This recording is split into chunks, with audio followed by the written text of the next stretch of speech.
Assalamualaikum warahmatullahi wabarakatuh. Nama saya Itang Tirta dan selamat datang di channel Itang Tirta. Pada kesempatan ini saya akan menceritakan sebuah kisah mistis pengalaman dari teman-teman semua. Ambil posisi nyaman, pasang headset, dan selamat mendengarkan.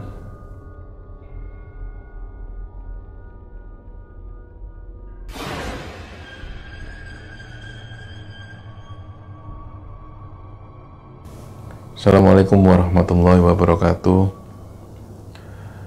Oke teman-teman, malam ini saya akan bercerita sebuah cerita kiriman dari Darmawan yang berdomisili di Jakarta.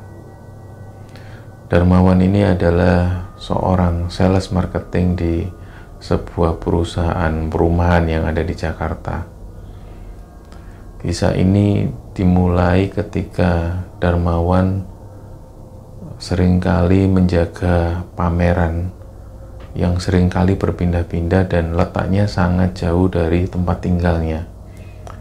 Nah, pada waktu itu Darmawan mendapat giliran shift jaga di sebuah pameran yang ada di sebuah supermarket besar yang ada di Jakarta, dan kebetulan jaraknya sangat jauh dari tempat tinggalnya. Nah, pada saat itu Darmawan memutuskan untuk tidak pulang ke rumah. Jadi setelah jaga pameran itu dia nggak lagi pulang ke rumah, tapi memutuskan untuk tidur di rumah neneknya yang kebetulan lebih dekat dengan lokasi dia menjaga pameran. Pada saat itu Darmawan ini menjaga pameran itu dengan dua orang temannya. Kita sebut Sigit dan Ratih waktu itu. Nah, ketika jam pameran usai, si Darmawan ini ngajak si Sigit dan Ratih untuk mampir ke rumah neneknya. Karena di rumah neneknya seringkali kalau Darmawan ke situ bersama temannya ini, neneknya selalu masak-masak untuk temannya. Jadi pada waktu itu si Darmawan ngajak si Sigit sama Ratih ini, teman-teman nanti pulang pameran kita ke rumah nenekku aja, kita makan di situ, ngopi-ngopi di situ lah sambil santai gitu. Nah, akhirnya si Sigit dan Ratih ini sepakat, oke lah, kalau nggak ngerepotin nggak apa-apa. Nah, akhirnya mereka ke situ. Malam itu ketika mereka sampai di rumah neneknya Darmawan itu sekitar jam 8, jam setengah 9-an waktu itu. Nah, pada saat itu terlihat neneknya memang sedang masak banyak, dan pada saat itu mereka bertiga langsung makan, dan setelah makan sekitar jam 9 malam itu mereka memutuskan ngopi-ngopi sambil ngerokok santai di situ. Nah, sambil mereka cerita-cerita. Pada saat cerita-cerita itulah Darmawan ini bilang ke dua orang temannya ini, si Sigit dan Ratih, dia bilang kalau, hey guys, di dekat rumah nenekku ini ada rumah angker yang sudah lama kosong. Semua warga di sini sudah tahu, dan di situ kabarnya ada kuntilanak. Nah, ketika Darmawan bilang seperti itu, ternyata dua orang temannya ini nggak takut, tapi malah kedua orang temannya ini memutuskan untuk, mereka punya ide untuk bikin satu vlog video untuk merekam kondisi rumah kosong tersebut. Nah, pada saat itu si Ratih bilang, Wan, kita bikin video aja, ntar aku yang edit. Jadi kita seolah-olah kita masuk ke rumah kosong itu, ya kayak semacam uji nyali gitulah. Ntar gampang aku yang editin gitu. Nah, pada saat itu si Sigit juga nimpalin, gini aja lah, si Ratih aja yang jadi kuntilanak, ntar kita yang masuk, Wan. Jadi seolah-olah nanti begitu kita masuk, seolah-olah kita seperti ngelihat sosok kuntilanak gitu. Jadi awalnya mereka membuat semacam skenario. Nah, dalam hati si Darmawan, wih gila juga nih anak-anak. Awalnya si Darmawan ini maunya nakut-nakutin, malah kedua temannya ini malah menyarankan untuk bikin sebuah video. Akhirnya ketika setelah berdiskusi, akhirnya ya sudah, yuk gini aja, kita bertiga berangkat ke sana, terus aku bawa semacam bawang putih itu, yang dimana bawang putih ini mitosnya nanti akan didatengin kuntilanak. Gimana? Ya deh, akhirnya mereka bertiga pun menuju ke rumah ini, rumah kosong ini, yang disinyalir di rumah ini ada kuntilanak yang mendekam di situ. Nah, mereka pun berjalan menuju ke rumah kosong tersebut yang jaraknya tidak jauh dari rumah nenek si Darmawan itu. Ketika sampai di rumah kosong ini, memang dari luar itu suasananya sudah sangat mengerikan. Jadi kondisi pagarnya yang sudah hampir roboh, dan dilihat di situ ada 2 lantai, di mana di lantai atas ini awalnya adalah kaca yang sudah pecah dan tidak ada pembatas sama sekali, dan di bagian belakang ini ada semacam tanah kosong yang ditumbuhi 1 buah pohon mangga besar.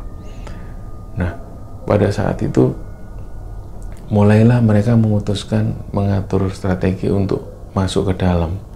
Nah, ternyata ketika sampai di depan rumah kosong ini, Sigit pada saat itu memutuskan, aku ndak ikut lawan, aku jaga motor aja di sini.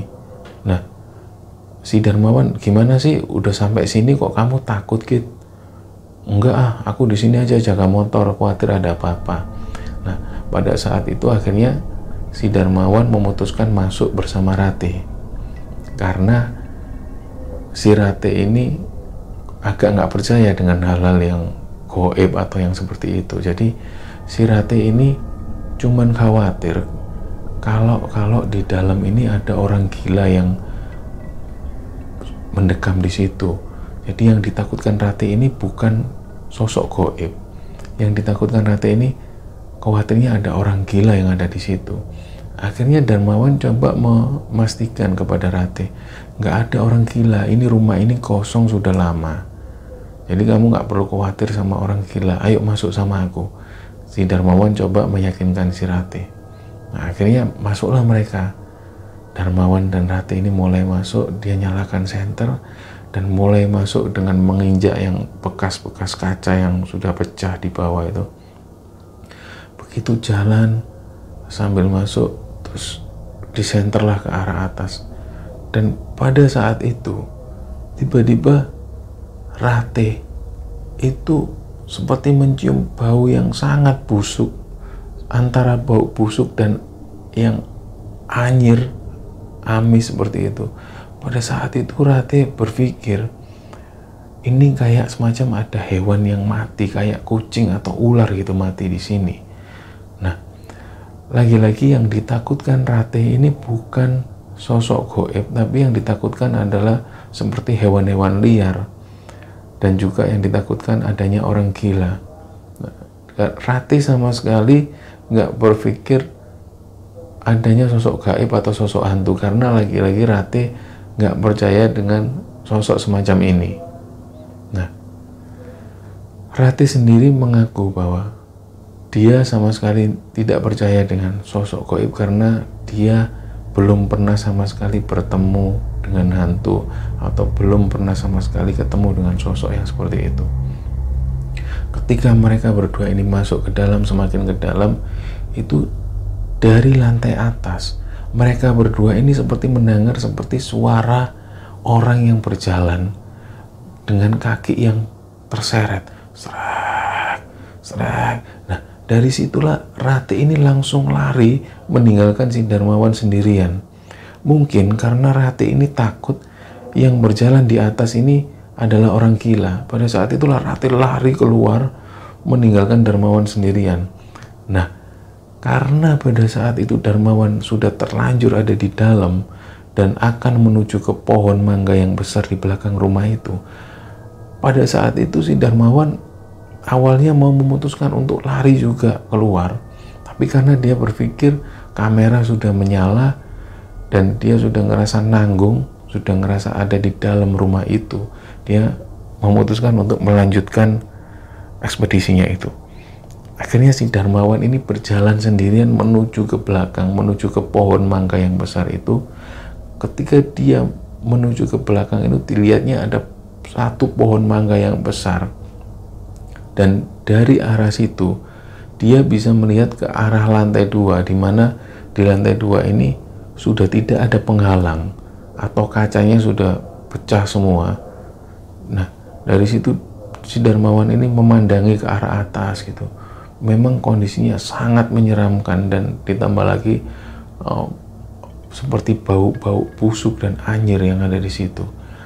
Pada saat itu Darmawan mulai melakukan eksperimennya, di mana dia akan menancapkan bawang putih di pohon mangga tersebut.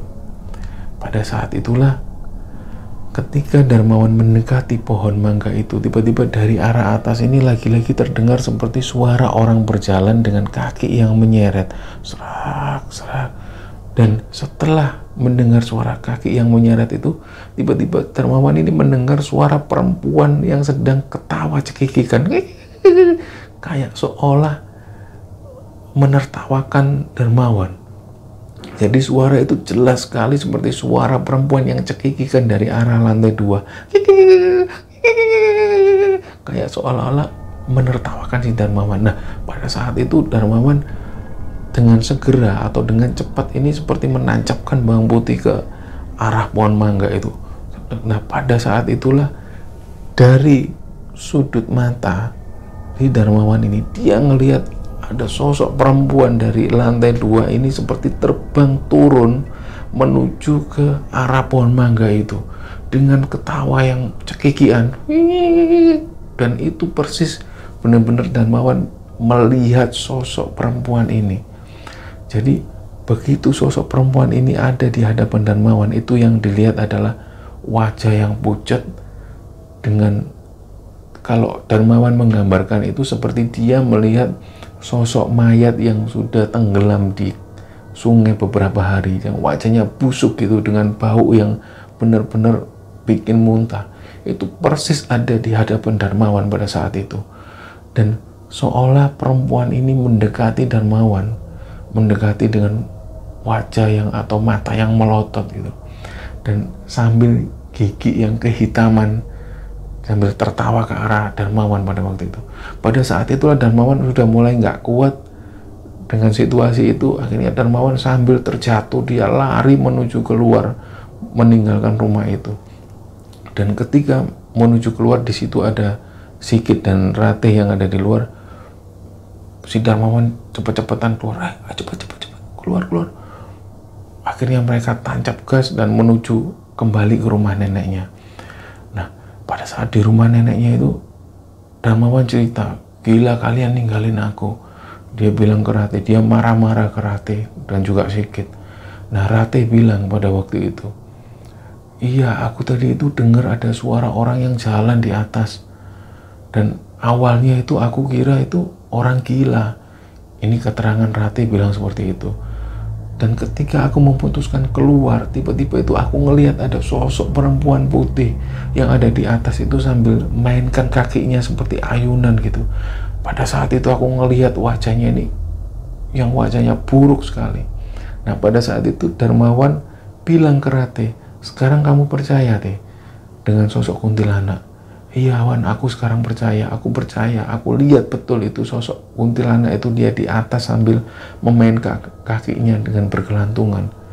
Nah, dari situlah Ratih percaya dengan sosok gaib, karena pada saat itu dia benar-benar diperlihatkan dengan sosok kuntilanak yang sedang duduk-duduk di atas lantai 2 pada waktu itu. Dan ketika sampai di rumah neneknya Darmawan, 3 orang ini saling ngobrol dan melihat hasil rekaman yang sudah sempat divideokan tadi. Gak lama kemudian ternyata ada satu security yang datang di situ. Ada satu security yang ternyata security ini dapat laporan dari warga yang di dekat situ, ada anak-anak muda yang baru saja masuk ke rumah kosong tersebut. Nah, pada saat itu security ini langsung mendatangi nenek Darmawan, dan kemudian setelah menegur nenek si Darmawan, kemudian Pak security ini juga menegur 3 orang ini, yaitu menegur si Darmawan terutama, dan si Sigit dan Rati. Pada waktu itu si security ini bilang kalau tolong mas jangan diulangi lagi, karena rumah itu sudah lama kosong dan memang ada penghuninya, yaitu sosok kuntilanak. Warga sini sudah lama merasa tidak terganggu dengan adanya sosok kuntilanak itu, karena sudah lama sekali nggak ada orang yang mengganggu. Tapi ketika ada lagi orang yang mengganggu, mereka percaya kalau kuntilanak ini akan mengganggu lagi warga yang ada di sekitar rumah kosong tersebut gitu loh. Nah, ketika adanya Mas dan kawan-kawan masuk ke rumah kosong itu, warga sudah mulai merasa panik lagi, karena pasti kuntilanak ini pasti akan ganggu lagi karena dia ngerasa diganggu. Nah, pada saat itu Darmawan minta maaf dan berjanji nggak akan mengulangi apa yang dia lakukan pada malam itu. Akhirnya Pak Security bilang, ya sudah mas, kalau gitu saya nggak jadi lapor ke Pak RT, tolong jangan diulangi hal ini lagi. Oke. Kejadian ini pun berlanjut. Pada saat itu Darmawan kembali beraktivitas seperti biasa bersama teman-temannya, masih menjaga pameran, berpindah-pindah dari satu tempat ke tempat yang lain. Nah, tibalah pada hari itu Darmawan ini dan teman-temannya menjaga di sebuah pameran yang ada di salah satu mall yang ada di Jakarta pada waktu itu. Dan ketika selesai bekerja, mereka memutuskan untuk nonton bioskop pada waktu itu. Jadi 3 orang ini, laki-laki si Darmawan, Rate, dan Sigit ini memutuskan untuk nonton bioskop. Dan pada waktu itu memang karena mungkin filmnya yang kurang menarik, jadi penonton hanya sedikit. Si Darmawan, Rati, dan Sigit ini duduknya ada di belakang bangku yang paling belakang, nomor 3 dari belakang. Pada waktu itu dia duduk di situ, dan di belakang sudah tidak ada lagi penonton pada waktu itu. Nah, di tengah-tengah ketika nonton bioskop itu, si Rati yang ada di bagian sebelah kiri sendiri, si Rati ini ngerasa kalau di pojok sebelah kirinya itu ada sosok perempuan yang sedang duduk sendirian. Pada saat itulah si Rati seperti berbisik ke Sigit yang ada di sampingnya, Git, aku pindah sebelahmu dong, aku nggak mau di sebelah sini. Kenapa? Aku ngerasa ada yang merhatiin tuh, ada cewek di pojok. Ah, masa sih? Iya, itu dia duduk di pojok memperhatiin aku. Nah, ketika Sigit noleh ke arah samping, Sigit sama sekali nggak melihat sosok perempuan. Nah, pada saat itulah Sigit pindah tempat dan Rate saat itu ada di tengah. Nah, mereka lanjutkan nonton kemudian. Nah, pada saat mereka melanjutkan nonton film itu, di tengah-tengah film itu, Sigit yang ada di sebelah kiri, dia juga ngerasa ada cewek yang duduk di bagian pojok di situ. Pada waktu itu Sigit kaget juga. Tih, aku ngelihat cewek yang kamu maksud tadi. Iya kan? Dia di mana? Dia ada di pojokan. Rambutnya panjang segini. Iya bener. Kamu ngerasa aneh nggak sih sama cewek itu? Iya. Nah, pada waktu itu si Darmawan ini dengar, kalian ngomong apa sih? Enggak, Wan, itu ada cewek duduk di pojokan sendirian. Aku kok ngerasa aneh sama cewek itu. Lah, begitu Darmawan noleh, nggak ada cewek tuh, itu yang ada di pojok. Nah, pada saat Darmawan noleh lagi, pada waktu itulah mereka bertiga ini melihat persis ada sosok perempuan duduk di pojokan sendirian dengan rambut yang panjang menutupi mukanya, tapi seolah perempuan ini nggak memandang ke arah layar bioskop, tapi dia seperti menundukkan wajahnya di bawah. Pada waktu itu mereka bertiga mulai ngerasa ada yang aneh dengan cewek ini. Dan gak lama kemudian, setelah mereka memperbincangkan sosok perempuan ini berdiri dari kursi duduknya dan berjalan menuju ke arah mereka seperti mau keluar dari barisan itu. Dan ketika perempuan ini lewat persis di depan mereka, si perempuan ini bilang, "Permisi." Pada saat bilang seperti itu, tiga orang ini, Darmawan, Sigit, dan Ratih ini diam, kaku, nggak bisa ngomong apa-apa, dan tercium bau busuk persis seperti apa yang dicium oleh Darmawan dan Ratih ketika mereka ada di rumah kosong.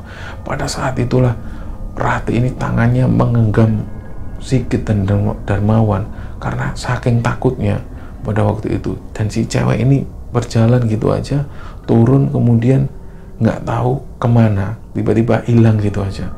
Pada saat itu tiga orang ini tiba-tiba keluar dari bioskop dan menuju ke parkiran. Dari parkiran motor itu akhirnya mereka, udah yuk kita pulang aja yuk. Nah, sedangkan si Ratih pada saat itu ini dia dengan wajah yang pucat karena benar-benar ketakutan. Ratih yang awalnya tidak percaya dengan halal gaib atau dengan hantu dan sebagainya, ini adalah kali kedua dia melihat sosok yang bisa dikatakan itu adalah kuntilanak.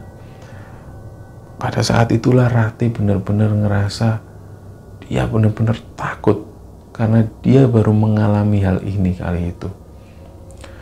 Akhirnya setelah mereka bertiga keluar dari bioskop itu, si Ratih masih juga diem, gak bisa ngomong apa-apa, dan dia minta izin ke toilet. Nah, pergilah Ratih ke toilet. Ketika masuk ke toilet dan masuk ke bilik toilet itu, di samping kiri Ratih itu seperti ada suara perempuan yang menangis, seperti sesenggukan, perempuan yang menangis sesenggukan sambil menahan nangisnya. Jadi yang kayak perempuan yang nahan nangis gitu.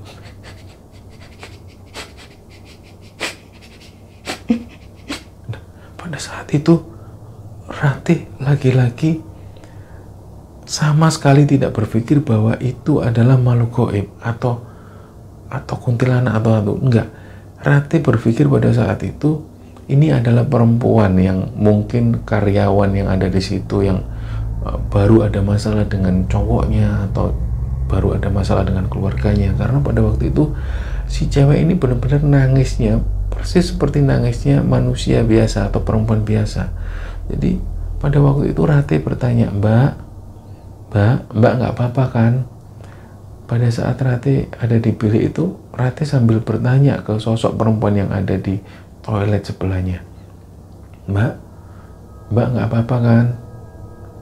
Mbak jangan nangis dong. Nah, si perempuan ini masih saja dengan menahan tangisnya.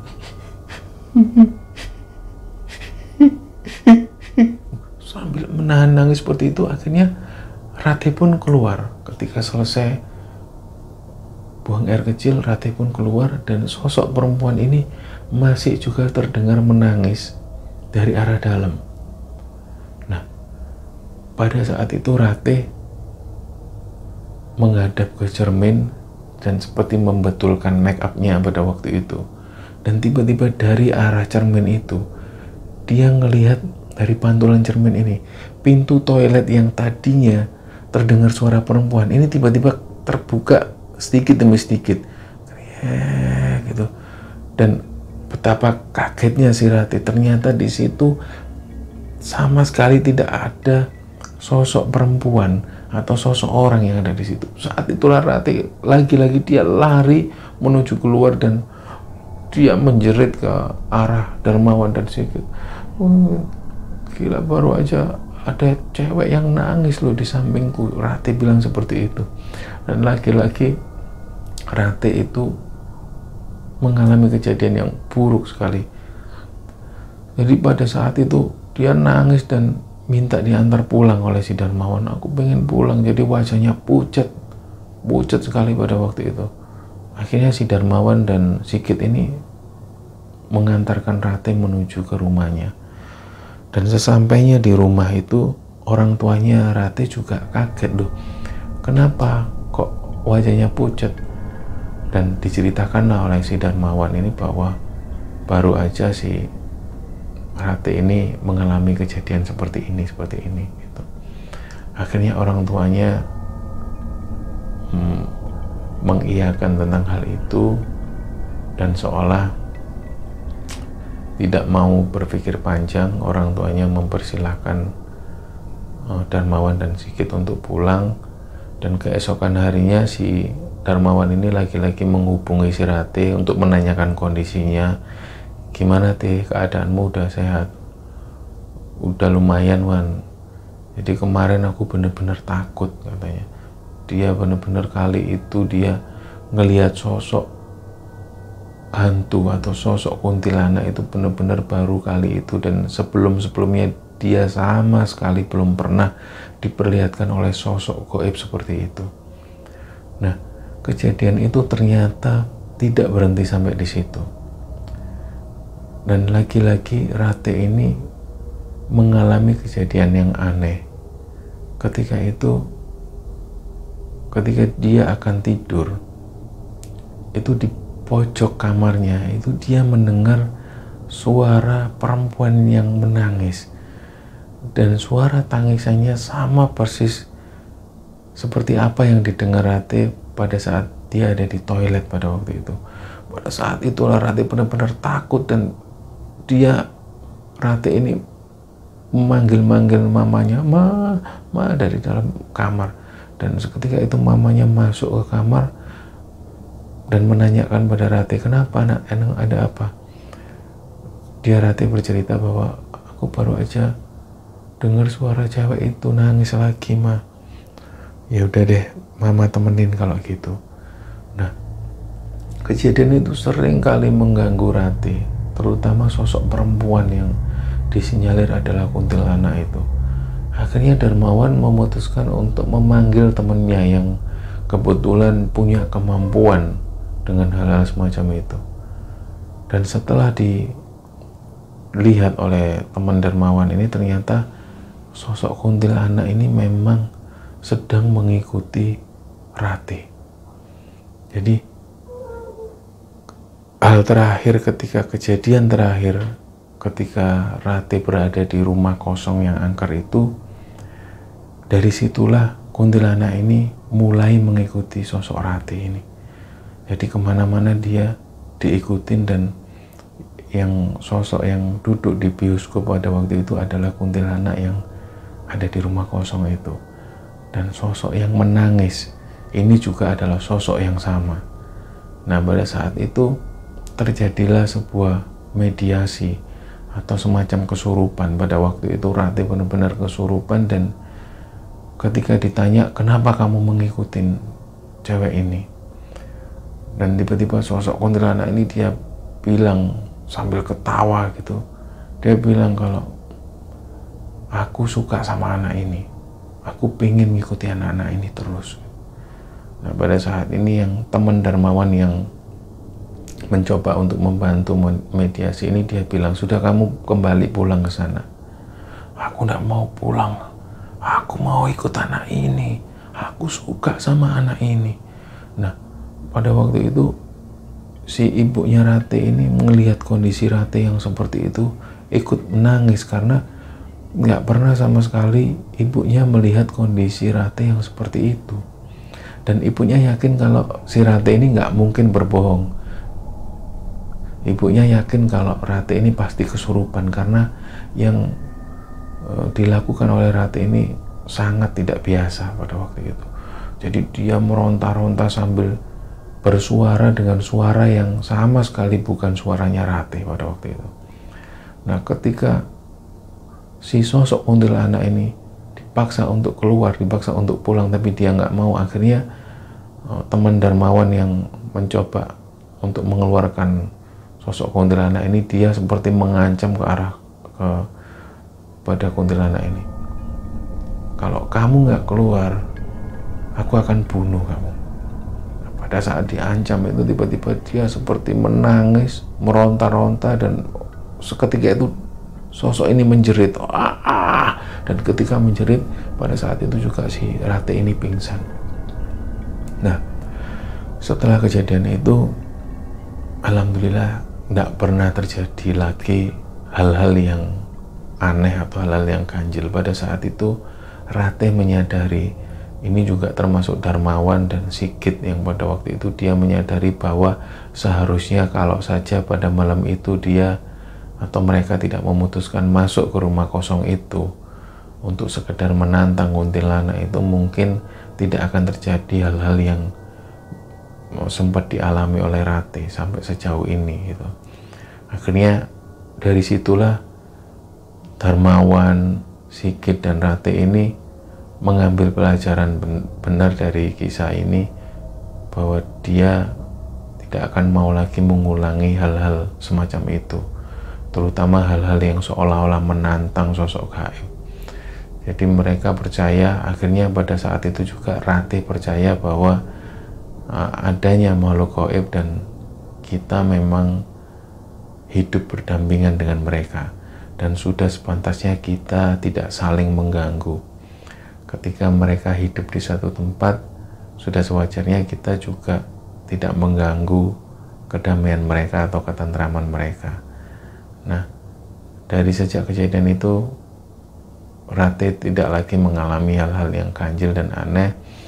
Hanya saja Rate mulai percaya dengan hal-hal yang seperti itu dan berjanji tidak akan mengulangi kebodohan semacam itu lagi.